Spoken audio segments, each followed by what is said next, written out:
Hey, welcome! Today, we are diving into something pretty wild, a totally new way of looking at your own mind. Seriously, this is a framework that might just change the entire way you think about yourself. But let's start with a question for you. When you make a choice, what to say next, what to click on, what to do with your day, who is actually in charge of that decision? Are you positive it's you? Because, well, the material we're digging into today suggests the answer is a whole lot stranger than you'd think. And to see why, we've got to start with a few, let's call them glitches, in our own minds. You know those moments where it feels like you're not fully in the driver's seat? Yeah, those. So first up is something called the lag. Get this. Deep in your brain, a decision is made and executed, but it's only after the fact, like a fraction of a second later, that your conscious mind, the little narrator in your head, shows up to say, "Yep, I did that." The voice explaining the decision isn't the part of you that made it. Wild, right? Okay, second, there's what the source calls the maintenance. This is all this invisible, nonstop work that's happening behind the scenes to give you that feeling of being a single, continuous person. The sense that the you who started this explainer is the same you listening right now. That's not automatic. It's being actively built, moment by moment. And third, we've got the filter. Your attention, it isn't some neutral spotlight scanning the world. Nope, it's being filtered ahead of time to show you things that confirm what you already think is true, and to hide things that don't. And this isn't a bug, it's a feature. It's designed to keep your story about who you are nice and stable. So what is going on here? What's behind all these so-called glitches? Well, according to this framework, they aren't glitches at all. They're actually core features of a system called the larval interface. Now, the larval interface, it's not a soul or some kind of spirit. The best way to think about it is like it's your mind's operating system. Its one job is to take the insane, overwhelming chaos of raw reality and translate it into a simple, manageable story that you can live in. So, this mental OS has 5 main properties. It's a translation layer, which means it simplifies everything. It's self-stabilizing, so it really doesn't like to change. It was calibrated for a very specific environment, and trust me, we are going to come back to that one. It can't see itself, it just runs in the background. And maybe most important of all, it's larval. That means it's a complete working stage, but not necessarily the final one. Okay, so any good operating system has to have safety programs, right? Things to keep it from crashing. Well, your larval interface has something called a stability buffer, and it runs 5 main programs, or loops, whenever it gets overloaded. Let's check them out. First, there's the fear loop. The second your system senses a threat, and that could be a threat to your body, your social status, your very identity, this loop just kicks in. Boom. It narrows your focus, shuts down everything non-essential, and gets you ready to act. This is your oldest, most primitive survival software. Next up is the anger loop. This is the system's go-to response whenever a boundary has been crossed. It mobilizes a huge amount of energy to push back, to confront the problem, and restore a sense of order. You could call it your boundary defense protocol.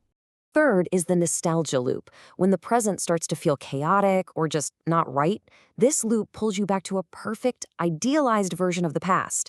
It's not just a cozy feeling. It's a tool your OS uses to keep your sense of self stable over time. Fourth, we have the savior loop. When your interface scans a situation and sees something that needs fixing, this loop kicks in.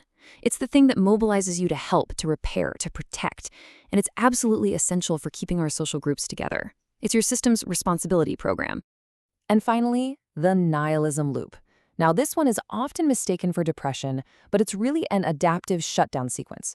When your system calculates that there's no winning move, that no action can possibly succeed, this loop pulls all your energy and investment out of the situation. It's a strategic power down to prevent a total system crash. So, and this is the most important part. You have to understand this. These loops, fear, anger, all of them, they are not character flaws. They're not signs that you're broken. As the source material puts it, they are the operational hardware that has kept you alive and in one piece through every single crisis you have ever faced. But that raises a pretty big question, right? If this operating system is so good at its job, why do so many of us feel so overwhelmed, so out of sync all the time? Well, the answer is kind of mind-blowing. Your OS isn't broken. It was just perfectly designed for a world that doesn't exist anymore. Just look at this slide. This shows the mismatch perfectly. Our OS was built for a world of slow latency, where it took weeks for a letter to arrive. We now live with instant responses. It was calibrated for a narrative monopoly, where there were just a few sources of truth. We now live in absolute narrative chaos. It evolved for human brains working alone, and now we're partnering with AI. It expected slow feedback over a lifetime, not having to completely reconfigure itself every couple of years. And that right there is the core of the problem. That feeling of being constantly on edge, anxious, just exhausted, that isn't a personal failing. It's a systemic mismatch.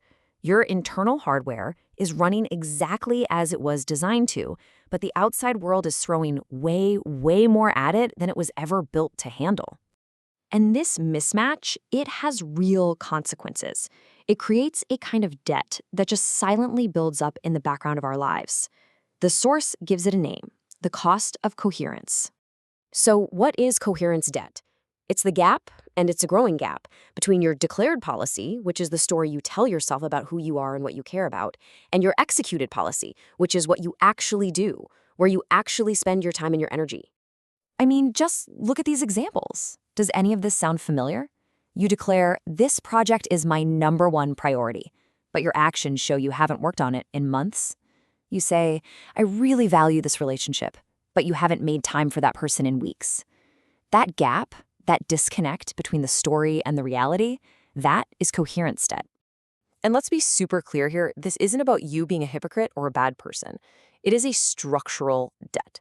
It's what happens when your internal OS is scrambling and honestly failing to keep your story straight in a world that is constantly pulling it in a million different directions.